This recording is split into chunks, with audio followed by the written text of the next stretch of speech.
የሀገር ውስጥና የውጭ ስፖርታዊ መረጃዎችን የምናደምጥበት ሰዓት ላይ ነን። ሀና ማርያም መስፍን መረጃዎችን ይዛ እዚህ ስቱዲዮ ተገኝታለች።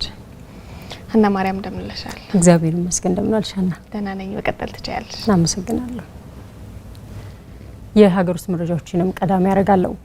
በባህር ዳር እየተካሄደ የሚገኘው የአማራ ሊግ የማጠቃለያ ውድድር የምድብ ጨዋታዎችን ዛሬ አጠናቋል። በምድብ 1 እና 2 ዛሬ ረፋድ ጨዋታዎች ሲከናወኑም ምድብ 1 ላይ አንደኛ ሆኖ ያለፈው ክለብ ተለይቷል።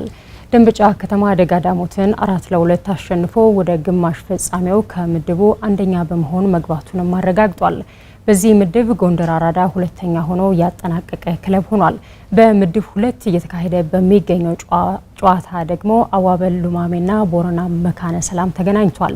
እዚህ ስቱዲዮ እስከምንገባበት ሰዓት ድረስም ቦረና መካነ ሰላም ጨዋታውን 1-0 እየመራ ይገኛል።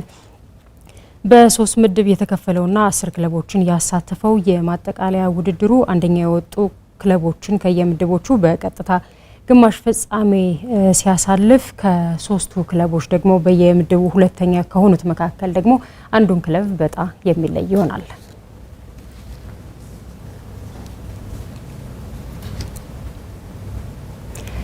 የኢትዮጵያ ፕሪሚየር ሊግ 26ኛ ሳምንት ጨዋታዎች ትላንት ሲጠናቀቁ ወልቂጤ ከተማና ኢትዮጵያ ቡና አሸንፏል። ወልቂጤ ከተማ ከኢትዮጵያ መድን ጋር ያደረጉትን የ26ኛ ሳምንት የኢትዮጵያ ፕሪሚየር ሊግ መርሃ ግብር ጨዋታ ወልቂጤ ከተማ ወሳኝ ድልም አስመዝግቦበታል። ለወልቂጤ ከተማ አጥቂው ጌታነህ ከበደ በጨዋታና በፍጹም ቅጣት ምት 2 የማሸነፊያ ግቦችን ከመረብ ማሳረፍ ችሏል። ጌታነህ ከበደ በውድድር ዓመቱ ያስቆጠራቸውን የሊግ ግቦችም ወደ 18 ከፍ ሲያደርግ ክለቡ ወልቂጤ ከተማ ደግሞ ድሉን ተከትሎ ነጥቡን 32 በማድረስ 13ኛ ደረጃ ላይ መቀመጥ ችሏል። ኢትዮጵያ መድኖች በበኩላቸው በ45 ነጥቦች 3ኛ ደረጃቸው ላይ ረግቷል። ኢትዮጵያ ቡና ሀዲያ ሆሳዕናን ባስተናገደበት ጨዋታ ደግሞ ጨዋታውን 2-1 በማሸነፍ ደረጃውን ወደ 4 ከፍ አድርጓል። ለኢትዮጵያ ቡና የተገኙ ግቦችን በመጀመሪያው አጋማሽ ላይ አማኑኤል ዮሐንስና መስፍን ታፈሰ አስገኝተዋል። ባየገዛኝ ደግሞ የሀዲያ ሆሳዕናን ብቸኛ ግብ ያስቆጠረው ተጫዋች ነው። በዝናብ ምክንያት ተቋርጦ የነበረው የወላይታ ዲቻና የሲዳማ ቡና ጨዋታ ደግሞ ካቆመበት ቀጥሎ ሲደረግ 0-0 በሆነ ውጤትም ተጠናቋል። የፕሪሚየር ሊጉ የሐዋሳ ቆይታ የሚጠናቀቅበት የ27ኛ ሳምንት ጨዋታዎች በመጪው ሐሙስም መደረግ ይጀምራሉ።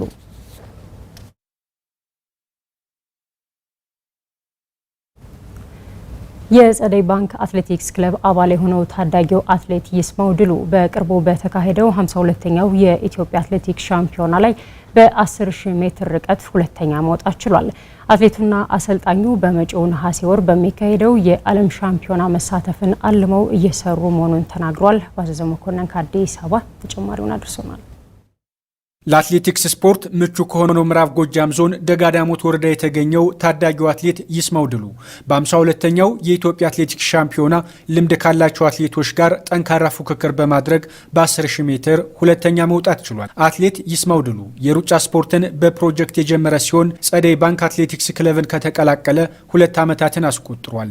አትሌቱ በልጅ ዕድሜው በኢትዮጵያ ሻምፒዮና ባስመዘገበው ውጤት ደስተኛ መሆኑን ሲገልጽ፣ አሰልጣኙ ግዛቸው አበራ ለቀጣይ አትሌቲክስ ህይወቱ ትልቅ መነሳሳትን የሚፈጥርለት መሆኑን ተናግሯል። ፉክክሩ ሳየው በጣም የከበደ ይመስልኝ ነበር፣ ግን ገብቼ ሳየው በጣም እንደቀልሎኝ ነው። በቃ ይሄ 10000 የመጀመሪያ ነው እና ሁለተኛ ወጣለሁ ብዬ አልጠበኩትም፣ ግን ሁለተኛ ወጥቻለሁ። በጣም ተደስቻለሁ። የመጀመሪያ ስለሆነ ደግሞ ፍርሃትም አለ፣ ብርዱ ደግሞ ከባድ ነበር። እንደዚህ ወጣለሁ ብዬ አልጠበኩትም፣ ግን ያው እንግዲህ ተሳክቷል ማለት ነው። ሁለተኛ ሆኜ በአገሪቱ ቁንጮ የሚባሉ አትሌቶች የሚሳተፉበት ውድድር ከመሆኑ አንጻር በ10000 ሜትር ያውም ሰዓቱ 28 ከ30 በዛ ላይ ብርድ አለው። አየሩ በጣም ጥሩ አልነበረም፣ ዝናባማ ነው፣ አልቲቲዩድ ሃይ ነው።